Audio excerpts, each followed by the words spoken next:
and Action。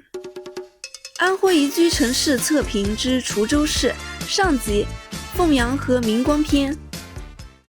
今天是2026年7月8号，我和老公准备开启滁州4天3夜游，全程电瓶车骑行，一共切分为5段路程。第一段先从淮南万达骑到凤阳县，71公里。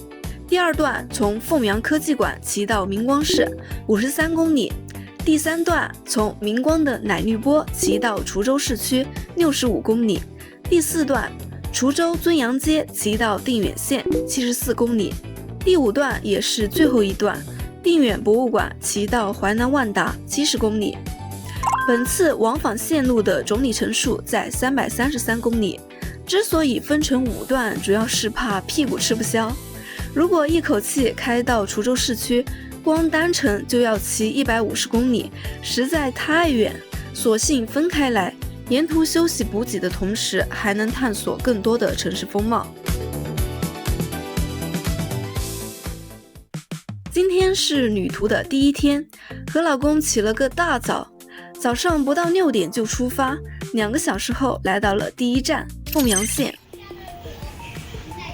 我找的是那个面，小刀面，但我觉得这边可以逛一逛。那走呗。时间很早，才刚刚8点，县上的图书馆和博物馆还没开门，我们先去吃个早点，边吃边说。这里是明代开国皇帝朱元璋的老家，也是他一手打造的新城区。古时候这块地属于亳州钟离县的行政区域，从来没有凤阳这个称谓。是1368年朱元璋在南京称帝后，他特意在钟离县划出了一片地，设立了钟离府，后又改名为凤阳府，才有了现在的凤阳县。朱元璋想把自己的老家打造为预备都城，建一个比南京城更大更豪的明中都。为此，他不惜调动了几十万的工匠，选用当时全国最好的材料去修建明中都。可基于现实层面上的原因，比如凤阳府地处平原，四面开阔，一旦发生战事就会变得难守易攻，以及周边水路运力有限，难以供养都城的庞大人口，还有工匠不堪重负，私下在宫殿地基里设压胜之术，诅咒皇室。种种原因令朱元璋看清了现实，下令叫停了整个工程。明中都一共修了6年，进度条完成了75%。叫停之后，曾短暂设立为中都国子监，后来又设凤阳高墙，用于囚禁犯了错误的皇室成员，始终都没有用上作为皇宫用的正途，最后更是在历史长河中慢慢化为了齑粉，只剩一片实处之地。为什么一开始要先介绍凤阳历史？是因为搜地图的时候发现这里居然有一个科技馆。一般来说，科技馆都会选在人口几百万的地级市，凤阳县只有60万，且常常选在市区地段，很少会建在县城里，十分罕见。果然去博物馆就发现了端倪，由皇帝亲手打造的县城，那在资源配套方面肯定比普通县城好得多。而且国外有研究朱元璋的历史学者也会亲临现场拜访这位乞丐皇帝的老家，所以凤阳的绿化和基建都非常不错。凤阳县科技馆于2024年1月正式开放，一共有3层，面积不大，展览区域实际只有市级科技馆的1半左右。但是科技馆该有的都有，麻雀虽小，五脏俱全，比如宇宙星空、科学启蒙、消防安全等等。特别是儿童乐园的区域很大啊，我觉得很好玩。如果家附近就有一个免费的遛娃场所，对居民来说必定十分方便。小贴士时间，安徽这边的科技馆大多都在周一和周二闭馆，每周只开放5天，尽管需要提前去小程序上预约才行。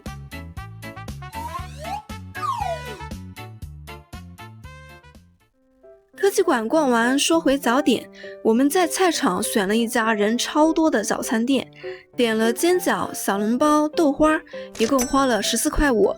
凤阳的早餐价格和味道方面跟淮南差不多的水平，优点就是煎饺的肉比较多，个头也比较大，而小笼出品则完全一样，没有汁水，皮子很厚，免费小菜口味都重，咸辣口居多。因为在凤阳县只待了半天，所以就只吃了一顿。上午把凤阳3件套打卡完毕，中午就动身前往今天的第2站明光市。天气明媚，一路安随，中午12点半出发，下午1点半就抵达明光，50公里的路程只骑了1个小时，比想象中快得多。来到明光，我们先把行李放在民宿，订的房间一晚105元。因为上期在六安住到了狮子房，所以这回不敢马虎，选了一家卫生方面还不错的民宿。休息片刻之后，和老公顶着巨热的太阳前往明光博物馆和图书馆打卡。没想到2个馆都是设在一栋建筑物里，3楼是博物馆，它的镇馆之宝是元朝末年的一个馆军万户府印。1至2楼是图书馆，面积非常小，2馆加一起半小时就能逛完。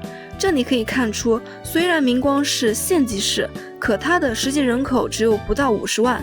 反观凤阳县和我们之后要去的定远县，它俩的常住人口都在60万上下。对比之下，凤阳县3件套绝对属于超常发挥，明光2件套才是一个县城的正常水平。逛完2件套，时间才下午4点，今天的温度高达33度，非常晒，实在不想去户外，就和老公逛个商场，顺便在这里解决晚饭。这家正源广场是2025年10月才开业的新商场，也是明光市最大的商场，给人的感觉崭新明亮且空旷。周3的下午没什么客人，入驻的美食品牌来来回回都是那几家横扫安徽商场的小菜园、叉叉拌饭、叉叉烤肉自助、叉叉大虾、叉叉牛排等等，同质化非常严重。我们选了一家没听过的自助餐，团购85元一位，价格不低，主要看中他家有三文鱼，然后是烤涮一体。餐厅要5点整才开门营业，逛着等了半小时。进去以后，里面的肉类看着眼花缭乱，但吃起来的口感尝不出任何区别，而且嫩肉粉放的太多，肉质出奇的嫩。比如我拿了一个看上去很正常的梅花肉，结果烤出来的口感跟鸡肉一样，又拿了串看着很正常的牛肉串，吃起来也是毫无纤维感。乌鸡汤和排骨汤是预制的，蒸点也都是批发的冻品。甜品清一色植物奶油已经在冷柜放了很久，我拿了4款看着没有很风干的蛋糕，卖相倒是蛮可爱的。总体来说，这家店的真实水平其实跟我们以前在上海团购价只要55元一位的野人岛自助烧烤差不多，区别在于它的单品增加了三文鱼和小龙虾，然后多了一个小火锅。三文鱼可以选鱼腩部位，但每次只切一小盘，20分钟催了4次，给了4盘，催到最后也懒得说了，随便拿一些台面上切好的。三文鱼涮着吃也很鲜美，而且能减少身体的负担，不容易窜。烤着吃的话，反而会放大它的鱼腥味，最好涮着吃。吃完饭，室外温度终于下降，本想着和老公逛公园，结果这湖边的蚊子实在太恐怖了，肉身站立不动的情况下，超过10秒，估计能瞬间被咬10几个包。下来拍个2分钟的视频啊，我赶蚊子的手全程都没停过，拍完赶紧骑车溜了。一晚上过去啦。今天是2026年7月9号，旅途的第2天。醒来准备吃个早点，便前往滁州市区。只是想不到和老公在明光老街逛了一圈，竟然连个热乎油条都吃不上。一问才知道，这儿的摊位大多凌晨5、6点就开始出摊，早高峰7点和8点一结束，很多铺子的东西就已经卖光。我们8点45分才到老街，自然就吃不上。最后选了一家南京汤包店，点了2份汤包，汤包8元一笼，一笼8个。烧麦和豆浆都是1块5元一份。这家店的汤包汁水很多，咸味正好，除了肉馅儿有点散以外，没有太大的缺点，属于好吃的。烧麦就是普通的烧麦啊，酱油味的纯糯米馅儿，肉放多一点会更加好吃。离开明光前，和老公要再打卡一家网红奶茶，没错，就是奶绿波奶茶。奶绿波的名字起源于当地的一个酒厂，叫明绿业，以明光市生产的绿豆为原料酿制的白酒闻名。